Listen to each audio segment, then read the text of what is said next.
Hello. आज हम लोग पढ़ने वाले हैं चैप्टर 2 एसएसटी का रीशेपिंग इंडियाज़ पॉलिटिकल मैप। इस वीडियो में हम इस चैप्टर का नोट्स देखने वाले हैं।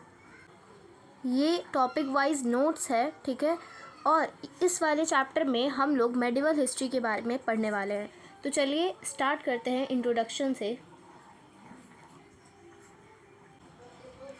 तो देखिए इंट्रोडक्शन में क्या दिया हुआ है।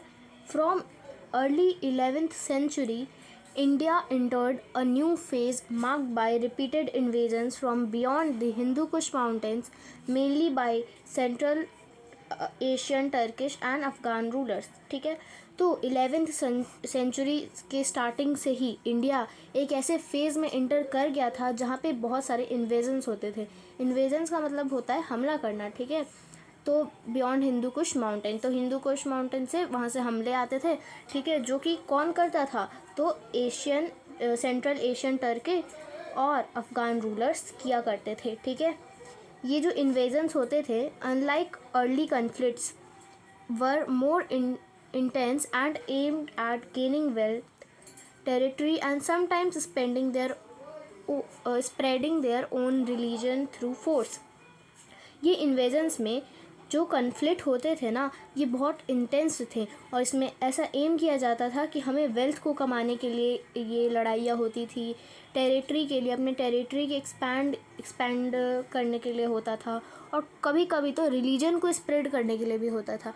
जैसे कि एग्ज़ाम्पल में जो मुग़ल रूलर्स थे, औरंगज़ेब वगैरह, वो क्या करते थे, अपना जो इस्लामिक धर्म रिलीजन था, इस्लाम रिलीजन, उसको स्प्रेड करते थे, ठीक है। और उन्होंने तो सभी कुछ किया है, ठीक है।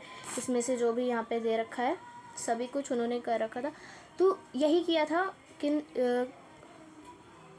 और कुछ यही कन्फ्लिक्ट होते थे, ठीक है। तो कन्फ्लिक्ट का समझ में आ गया कि किस किस चीज़ों के लिए होते थे। यहाँ पे आप लोग इसको नोट कर सकते हैं इंट्रोडक्शन को। तो अब आगे बढ़ते हैं, जिसमें हम लोग पढ़ेंगे rise and fall of the Delhi Sultanate. यानी कि सबसे पहले तो हम लोग उसका राइज़ पढ़ेंगे कि वो किंगडम कैसे राइज अप हुआ, और फिर उसका फॉल कैसे हुआ वो पढ़ने वाले हैं। तो दिल्ली सल्तनत के बारे में हम लोग पढ़ेंगे, ठीक है। The Delhi sultanate was established after the defeat of king Prithviraj Chauhan in 1192 and comprised 5 successive Turkish Afghan dynasty, the Mamluk, Khilji, Tughlaq, Sayyid and Lodis, ठीक है। तो देखो, दिल्ली सल्तनत जो है ना, वो इस्टेब्लिश हुआ था किंग पृथ्वीराज चौहान के डेथ के बाद। तो डेथ उनका कब हुआ था और इस्टेब्लिश कब हुआ था यहाँ पे, तो 1192 में, ठीक है। उनका डेफिट हुआ था, डेथ बोल रही थी, वो हार गए थे किससे, मोहम्मद गौहरी से, ठीक है, किंग पृथ्वीराज चौहान। तो क्या हुआ था, उनके डेफिट हो गया था, वो हार गए थे 1192 में। और उसके बाद 5 सक्सेसिव टर्किश अफगान डायनेस्टीज़ आती है। ये काफ़ी इंपॉर्टेंट डायनेस्टी है। ये पांचों का नाम आपसे पूछ सकता है एग्ज़ाम में। तो वो 5 डायनेस्टी है, मामलुक, खिलजी, तुगलक, सैयद और लोदी, ठीक है। ये आपके पांचों डायनेस्टी हैं जो कि उसके बाद आती है किंग पृथ्वीराज चौहान के बाद, ठीक है। ये मेनली इसको बोला जाता है, ये जो पांचों डायनेस्टी है इसी को हम लोग दी दिल्ली सल्तनत बोलते हैं। उसके पहले जो थे वो किंग पृथ्वीराज चौहान रूल कर रहे थे, ठीक है। दिल्ली की बात हो रही है, दिल्ली पे, ठीक है। It control parts of southern India while northern India, while southern and eastern kingdoms like eastern Gangas and Hoysalas resist its expansion, ठीक है। तो इसमें बताया जा रहा है कि ये जो 5 डायनेस्टी है ना, वो नॉर्दर्न पार्ट जो इंडिया का है, इंडिया का नॉर्दर्न पार्ट कुछ ऐसा दिखता है आपका, ठीक है। फिर इसके नीचे आपका यहाँ पे राजस्थान आता है, उसके बाद फिर ऐसे गुजरात रहता है, फिर आपका ये साउदर्न पार्ट हो गया और यहाँ पे आपका ये हो गया, ठीक है। तो यहाँ पे आपका नॉर्थ है, जहाँ पे किसने रूल किया था, किंग पृथ्वीराज चौहान ने, और उसके बाद ये जो पांचों डायनेस्टी है उसने भी यहीं पे रूल किया था साउदर्न पार्ट पे, और जो नॉर्दर्न पार्ट पे, और जो साउदर्न पार्ट है, साउथ ये वाला पार्ट जो है यहाँ पे, तो ये साउथ वाला पार्ट हो गया, और ये है हमारा ईस्ट वाला पार्ट, इधर जो साइड है वो ईस्ट वाला पार्ट हो जाएगा, ठीक है। तो यहाँ पे तो आपकी कौन कौन, ये 5 डायनेस्टी जो कि दिल्ली सल्तनत के नाम से जाने जाती है वो रूल करने लगे, ठीक है। और जो साउथ का था वहाँ पे और ईस्ट में होसलास रजिस्ट कर रहे थे अपने एक्सपेंशन को, ठीक है। फिर यहाँ पे this period was full of political instability. Many sultan came to power by killing the one before them, about 2 out of 3. तो देखो ये जो पीरियड था ना, इसमें पॉलिटिकल इंस्टेबिलिटी हुई, यानी कि अपने पूरे एक्सपेंशन हुआ था इसमें, ठीक है। ये कब हो रहा है आपका, तो 1192 के बाद का चीज़ जो है वो बताया जा रहा है, ठीक है। तो यहाँ पे जो सुल्तान जो हैं वो पावर में कैसे आते थे, एक राजा को मारने के बाद 2 में से 3 जो होते थे वो यही करके नेक्स्ट पावर में आया करते थे, ठीक है। फिर यहाँ पे बता रहा है there are many war to take more land, और बहुत सारे वॉर्स होते थे लैंड को लेने के लिए। आर्मीज attacked by fighting of village and cities and destroying temples. तो आर्मीज़ जो है यहाँ पे आर्मीज़ अटैक्ड किए जाती थी और वो विलेज के लिए फ़ाइट करती थी, सिटी के लिए, और डिस्ट्रॉय कर दिया करती थी टेम्पल्स को, ठीक है। The average range of a sultanate was 9 year. तो जो सल्तनत का रेंज होता था, दिल्ली सल्तनत का जो एवरेज रेंज था, एक राजा कब तक राजा बनता था, उसका एवरेज अगर रेंज देखा जाए तो वो था 9 ईयर्स का, ठीक है। 9 साल तक कोई एक राजा टिकता था, उसके बाद दूसरा राजा बन जाता था। ये एवरेज रेंज बताया जा रहा है, ठीक है। फिर अलाउद्दीन खिलजी, यहाँ पे आपके ये वाला जो डायनेस्टी, खिलजी डायनेस्टी, वहीं के थे, ठीक है। एक्सपैंडेड द सल्तनत, इन्होंने सल्तनत को एक्सपैंड किया, रजिस्ट किया Mughal invasions and with the help of his general Malik Kfar. तो मुग़ल पे इन्वेज़न किया, मुग़ल एक आर्मी है, ठीक है, वो बहुत ज़्यादा उसकी जो इन्वेजन्स आ रहे थे ना इंडिया पे, उस पर उसने रजिस्ट किया, यानी कि उनको हराया, ठीक है, with the help of his general Malik Kfar. तो मलिक कफ़र इनके जनरल थे, यहाँ पे याद रखना, ठीक है। इन्होंने कंक्यूर किया साउदर्न किंगडम्स और अटैक किया हिंदू सेंटर्स पे, जैसे कि श्रीरंगम, मदुराई और चिदम्बरम। तो ये आपके जो साउथ में ये जो किंगडम सेंटर्स हैं हिंदू के, मतलब टेम्पल्स बोल दो या कोई कुछ मॉन्यूमेंट टाइप ऑफ, वही थे कुछ समथिंग, ठीक है। तो यही को इसने क्या किया, मलिक कफ़र ने डिस्ट्रॉय करा और लूटपाट मचाई, ठीक है यहाँ पे।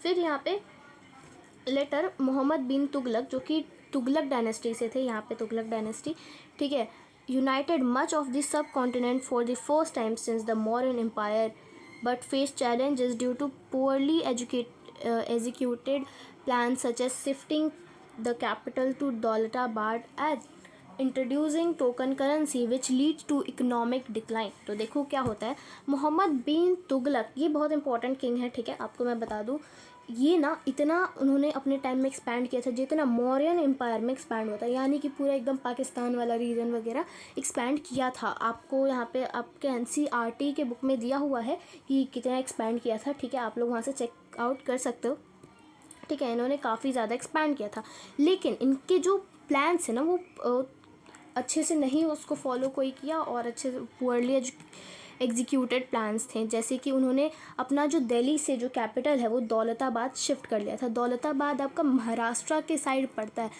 और इन्होंने ये क्यों किया था मैं बता दूँ। इनका ये सोचना था कि उन्होंने नॉर्दर्न वाला सारा का सारा पार्ट कर लिया था, कौन क्यों, तो उन्होंने सोचा कि साउदर्न के भी पार्ट को करना है, इसलिए वो महाराष्ट्र शिफ्ट हो गए, यानी कि दौलताबाद, ठीक है। दौलताबाद महाराष्ट्र के अंदर आता है, ठीक है। वहाँ पे वो शिफ्ट हो गए ये सोच के कि वो साउथ को भी करेंगे, लेकिन इनका ये आइडिया फेल हो गया, ठीक है। इनमें काफ़ी सारे लोगों का मौत हो गया, मतलब काफ़ी सारे लोग मर गए ट्रैवलिंग के दौरान, क्योंकि 1000 किलोमीटर्स जाना था, इसलिए ऐसा हुआ, ठीक है। और इन्होंने एक और दूसरी गलती की, जो कि था टोकन करेंसी को इंट्रोड्यूस करना। टोकन करेंसी जो होता है वो चीप मेटल्स वगैरह, पहले जो करेंसी होती थी वो गोल्ड से बनाई जाती थी, सिल्वर से बनाई जाती थी, बट ये जो टोकन करेंसी थी उसमें चीप मेटल्स होते थे। तो क्या हुआ ना कि लोगों ने कॉपी करना स्टार्ट कर दिया, जिससे कि क्या वो इकोनॉमी में डिक्लाइन होने लगा, ठीक है। फिर यहाँ पे द सल्तनत saw iconoclasm with attacks on Hindu, Jain and Buddhist sacred images motivated by plunders and religious motives। तो देखो सल्तनत जो था ना वो मूर्ति पूजन के खिलाफ था, यानी कि जो मूर्ति पूजन करते थे, मूर्ति पूजन करने वाले यहाँ पे आप हैं जैसे कि हिंदू, जैन और बुद्धिस्ट, जो इनके जो भी पवित्र स्थान होते थे ना, वहाँ पे ये लोग प्लंडर कर देते थे अपने रिलीजियस मोटिव से। इनका रिलीजियस मोटिव क्या था मैं बता दूँ, कि सब लोग इस्लाम धर्म को मान ले, ठीक है। इसी मोटिव से वो सारा डिस्ट्रॉय कर दिए थे। और मूर्ति पूजन यानी कि आइकन जो होता है उसको मूर्ति बोला जाता है, इंग्लिश में आइकन बोला जाता है मूर्ति को, ठीक है। The jizya tax was imposed on non Muslim. तो जिजिया टैक्स, ये टैक्स काफ़ी इंपॉर्टेंट नाम है, ठीक है। जिजिया टैक्स ये बहुत इंपॉर्टेंट है, आप इसको याद रखना। ये लिया जाता था नन मुस्लिम से। क्यों लिया जाता था? ये जो टैक्स था ना, वो क्रिएट करता था इकोनॉमिक एंड सोशल प्रेशर डालता था। तो इकोनॉमी के हिसाब से जैसे टैक्स देना पड़ रहा है तो प्रेशर आ रहा है पैसा के लिए, फिर सोशल प्रेशर आता था, जो सामाजिक दिक्कतें होती थी समटाइम्स, इनकरेज करना कि वो कन्वर्ट कर ले अपने जो भी धर्म है उसको इस्लाम में, ठीक है। तो कभी कभी तो ऐसा होता था कि जिजिया टैक्स के चलते बहुत लोगों को इस्लाम में कन्वर्ट करना पड़ा, क्योंकि ये नन मुस्लिम्स पे लगता था, और अगर कोई मुस्लिम बन जाएगा तो उस पर टैक्स नहीं लगेगा, तो उसकी इकोनॉमी ख़राब नहीं होगी, दैट्स वाई, ठीक है। फिर यहाँ पे आपका आता है the sultanate weakened after Timur's devastating invasion of Delhi in 1398। ठीक हो, देखो सल्तनत कब वीक होने लगा? जब तैमूर नाम का एक व्यक्ति जो है ना, वो आता है और दिल्ली पर हमला कर देता है। कब? 1398 में, ये याद रखना, तैमूर ने हमला किया था। उसके बाद से जो सल्तनत है वो वीक होने लगा था, ठीक है। तो दिल्ली पर हमला कब किया था? यहाँ पे आपका डेट है 1398, जब इन्होंने काफ़ी सारे सिटीज़ को लूटा था, declaring wars on infidels and seeking their wealth. Timur cause mass destruction, इन्होंने बहुत सारा वेल्थ लूटा, ठीक है, और इन्होंने बहुत ज़्यादा डिस्ट्रक्शन किया, ठीक है। फिर यहाँ पे लोदीज़ की बात की जा रही है। तो जो लोदीज़ डायनेस्टी थी वो लास्ट डायनेस्टी थी। जैसे कि यहाँ पे आप लोग ये पांचों डायनेस्टी देखो, तो ये जो लोदीज़ हैं उनके बारे में बात हो रहा है, ठीक है। तो ये जो थी ना, ये लास्ट डायनेस्टी थी और ruled over a diminished territory एडमिस growing resist from regional kingdom, और ये ख़त्म हो गई उसके बाद, ठीक है। तो देखो मैं यहाँ पे कुछ बता दूँ, देखो ये जो मामलुक डायनेस्टी है इसको अपन यहाँ पे मामलुक को स्लेव डायनेस्टी भी बोला जाता है। क्या बोला जाता है? स्लेव डायनेस्टी, ठीक है। तो ये याद रखना, ओके। तो आप लोग इस नोट्स को नोट कर सकते हो, यहाँ पे नोट कर लीजिए।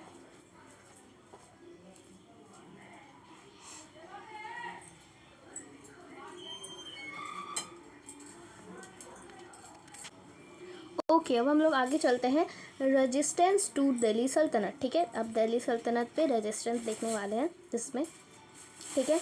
Under Narasimhadeva one in mid 13th century, the eastern Ganga kingdom in Kalinga, modern day Odisha, part of Bengal and Andhra Pradesh, repelled Delhi Sultan and invasion, built the Surya temple at Konark to commemorate its victory। देखो दिल्ली सल्तनत पे हमला, ये topic है, ठीक है।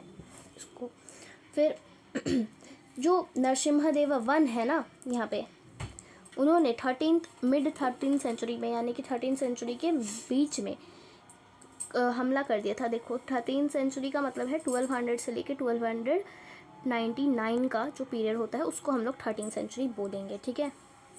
इसके बीच में यहाँ पे कहीं पे बीच में 50s के टाइम पे, जब जो ईस्टर्न गंगा किंगडम है ना, जो कि उड़ीसा में पड़ता है प्रेजेंट डे, और ये उस टाइम इसका नाम था कलिंगा, ठीक है, जो कि उड़ीसा और कुछ पार्ट ऑफ बंगाल और आंध्र प्रदेश का मिक्सअप था, ठीक है।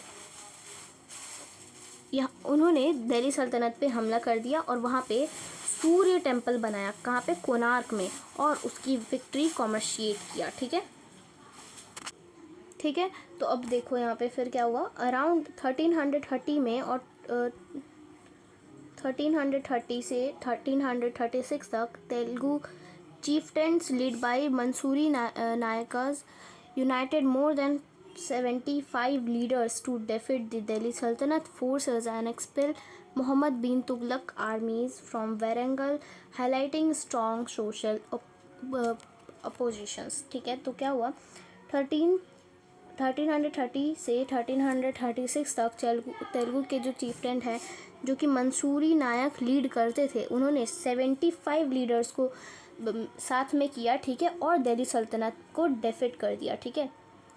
और expel Mohammad bin Tughlaq's army from Warangal highlighted strong opposition, और मोहम्मद बिन तुगलक की आर्मी पे हमला किया वारंगल लाल से, और ये जो है ये हाईलाइट कर दिया, ठीक है। The होयसलास of the southern India present day Karnataka resist सल्तनत attacked but were weakened by internal conflicts and become a part of Vijayanagar Empire by mid 14th century, sorry 18 में चलिए, ठीक है। तो देखो होयसलास जो थे साउदर्न किंगडम के, ये साउथ वाला पार्ट है आपका, और यहाँ पे आपका देखो यहाँ पे आपका केरला होता है, यहाँ पे आपका तमिलनाडु, और इधर आपका कर्नाटका होता है, ठीक है। तो यहाँ पे ना ये जो होयसलास है ये कर्नाटका में पड़ता है, ये था, ठीक है। और इन्होंने भी ना अटैक किया था कहाँ पे, दिल्ली सल्तनत पे। दिल्ली सल्तनत था नॉर्थ की साइड, तो वहाँ पे उन्होंने अटैक किया था, ठीक है। और फिर बट होयसलास जो था ना वो इंटरनल कॉन्फ्लिक्ट्स के चलते विजयनगर एम्पायर में बदल गया, ठीक है। 14th सेंचुरी में उनके जो टेम्पल्स थे जैसे कि बेलर और हाईबेडू रिफ्लेक्ट करते थे उनके कल्चर और अचीवमेंट को, किसके, तो होयसलास के, ठीक है। होयसलास आगे चलकर क्या बना ये याद रखना, विजयनगर एम्पायर, ठीक है, 14th सेंचुरी के मिडल में, ठीक है। देखो the Bahmani Sultanate and other powers in Gujarat Bengal emerged as independent powers in mid 14th century, weakened the Delhi sultanate through alliances and frequent war. देखो जो बहमनी सल्तनत है, बहमनी सल्तनत यहाँ पे था आपका, देखो ये साउथ वाला रीजन है, उसी जो महाराष्ट्र वगैरह वाला, गुजरात वगैरह वाला जो एरिया है वहाँ पे था बहमनी सल्तनत, ठीक है। तो मिड 14th सेंचुरी में इन्होंने लड़ा और वीक कर दिया दिल्ली सल्तनत को अपने लाइन्स और वॉर के थ्रू, ठीक है। फिर 15th सेंचुरी में राणा कुंभा नाम के राजा जो थे, जो कि रूलर थे मेवाड़ के, इन्होंने रजिस्ट किया सल्तनत के ऊपर, और दिल्ली सल्तनत के ऊपर जो था वो रजिस्ट कर दिया और सक्सेसफुली डिफीट कर दिया उनके किंगडम को अगेंस्ट अपने अटैक से। और इन्होंने एक फोर्ट बनवाया था जिसका नाम है कुंभगढ़ फोर्ट, राणा कुंभा ने, ठीक है, 15th सेंचुरी में अरावली हिल्स में ऑफ राजस्थान। तो यहाँ पे मेवाड़ कहाँ का है जगह, तो यहाँ पे ये राजस्थान का है, ठीक है, okay. Was strong fortress famous, और ये जो था, ये जो कुंभगढ़ फोर्ट था आपका, ये फेमस इसलिए था क्योंकि ये 36 किलोमीटर का वॉल था, 36 किलोमीटर लॉन्ग वॉल जो था वो था, ठीक है, जो लॉन्गेस्ट है आपका continuous wall in the world के अंदर, one of the longest continuous wall in the world का एक बोल सकते हो कि लॉन्गेस्ट वॉल वाला था, तो इसलिए ये फेमस हुआ था, ठीक है।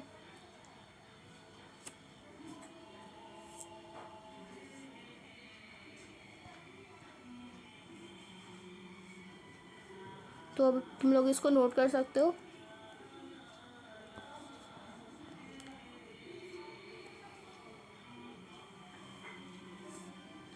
तो अब हम लोग आगे बढ़ते हैं विजयनगर एम्पायर की तरफ, ठीक है, यानी कि साउथ के अंदर, साउथ में द विजयनगर एम्पायर। देखो ये इस्टेब्लिश हुआ था 14th सेंचुरी में हरिहरा एंड बुक्खा के द्वारा। अब ये जो थे ना, यहाँ पे देखो जो विजयनगर एम्पायर है वो 14th सेंचुरी में हरिहरा एंड बुक्खा के थ्रू हुआ था establish. Former governor under Muhammad bin Tughlaq, जो तुगलक है ना, जो कि आपके दिल्ली सल्तनत का जो डायनेस्टी है उसमें से आते हैं, तुगलक डायनेस्टी से, ठीक है। उनके जो थे वो फॉर्मर गवर्नर थे कौन, हरिहरा एंड बुक्का। और the Vijayanagara empire become a major southern power after rejecting Delhi authority. और इन दोनों ने ना क्या किया था, कैसे इस्टेब्लिश किया था, यहाँ पे बताया जा रहा है कि विजयनगर एम्पायर कैसे इस्टेब्लिश हुआ था। तो इन्होंने जो था दिल्ली की अथॉरिटी को रिजेक्ट किया था और साउदर्न में पावर बनाए थे। To the north the Bahmani Sultanate later split हो गई थी 5 स्टेट में, कॉल्ड द डेक्कन सल्तनत, ठीक है। बहमनी सल्तनत के मैंने बारे में बताया, यहाँ पे साउथ था, यहाँ पे आपका क्या था, विजयनगर एम्पायर, और इधर इधर जो साइड था यहाँ पे था बहमनी सल्तनत। तो यहाँ पे ना, यहाँ से 5 किंगडम बाद में निकले जिनको हम लोग डेक्कन सल्तनत बोलते हैं, ठीक है। इसमें कौन कौन थे? बीजापुर, गोलकोंडा, बेरार, अहमदनगर, बिदार। ये पांचों जो थे यहाँ से निकलते हैं, किसमें से? बहमनी सल्तनत में से, ठीक है। फिर यहाँ पे each rule by former governor of tarafdar, और ये किसके द्वारा ये पांचों रूल हुए? तो तारफदार के द्वारा, और and become a key rival with Vijayanagara rulers often battling Bijapur, Golconda and Gajapati ruler of Orissa. तो फिर बाद में ये विजयनगर एम्पायर से इसका लड़ाई होता है और ये हार जाता है। कौन कौन?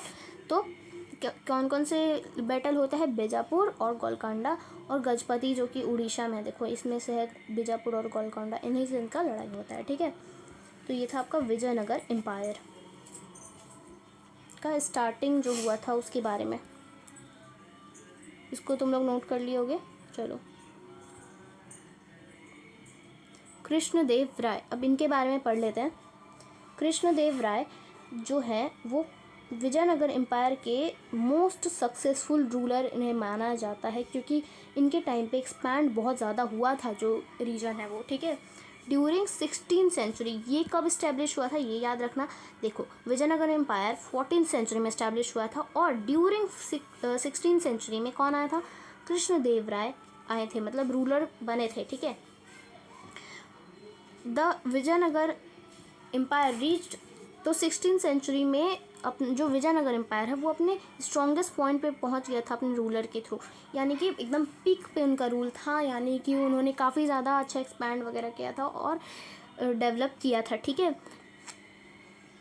किसने किया था? तो कृष्णदेव राय ने, ठीक है। वो enlarged it's land boosting it's military, तो उन्होंने क्या क्या किया था? अपने जो लैंड है उनको इनलार्ज किया था और अपने मिलिट्री को बूस्ट किया था। उन्होंने इनकरेज किया था लिटरेचर को सेवरल लैंग्वेजेस में, और लिखा था पोयम तेलुगु में जिसका नाम है अमुक्त मलयादा, ठीक है। ये आपका इम्पोर्टेंट है। इसके अंदर जो था अमुक्त मलयालम के अंदर ये इसमें व्यू थे कि कैसे लीडरशिप को करना है। ये तेलुगु में लिखा गया था, ठीक है, अमुक्त मलयादा, ठीक है। ये था बुक, ठीक है, जो कि लिखा गया था, बुक नहीं था, सॉरी, फेमस पोएम था, ठीक है। Okay, after he passes away in 1526 the empire started to lose power, ठीक है। 16th सेंचुरी क्या होता है? देखो, 1501 से लेकर 1599 का जो होता है इस पीरियड को ही हम लोग बोलते हैं 16th सेंचुरी, ठीक है। 16th सेंचुरी 16 से स्टार्ट नहीं होता है, ठीक है। यहाँ पे तुम लोग समझ गए होगे कैसे होता है, ठीक है। ओके, तो फिर ही जब वो गुजर गए तो 1529 में, तो उनका जो एम्पायर था वो पावर को लूज़ करना स्टार्ट कर दिया, और 1565 में सेवरल डेक्कन जो सल्तनत थी, जो ये हमने पढ़ा इन सल्तनत के बारे में यहाँ पे, ये जो थी ना, ये इन्होंने पता है क्या किया? ये सब एक साथ मिल गई और विजयनगर एम्पायर को, जब उसको रामा राय रूल कर रहे थे, यानी कि ये कृष्णदेव राय के सन इन लॉ थे, ठीक है। In the battle of Talikota, इसमें जो कैपिटल सिटी है वो attack and run, many people were killed and empire broke apart into smaller region controlled by local governors known as Nayakas, ठीक है। तो देखो क्या होता है, मैं बताती हूँ। 1565 में जो डेक्कन सल्तनत थी, ये जो पांचों आपको डेक्कन सल्तनत है, ठीक है, ये है ना डेक्कन सल्तनत, तो इन ये पांचों मिल गई, पहले तो टूट गई थी, फिर ये लोग एक साथ हो जाती है, और बैटल ऑफ तलिकोटा में क्या होता है? एक सेकेंड, बैटल ऑफ तलिकोटा में जो है ये कैपिटल सिटी पे अटैक कर देती है, काफ़ी सारे लोग मारे जाते हैं, एम्पायर टूट के किसमें स्मॉलर रीजन में बिखर जाता है, जो जिसमें लोकल गवर्नर्स रूल करते हैं, जिसको नायकाज बोला जाता है, ठीक है। कब ये होता है? 1565 में रामा राय के पीरियड में, जो कि कृष्णदेव राय के सन थे, ठीक है। यहाँ पे आप लोग को इतना क्लियर हो गया होगा। ओके,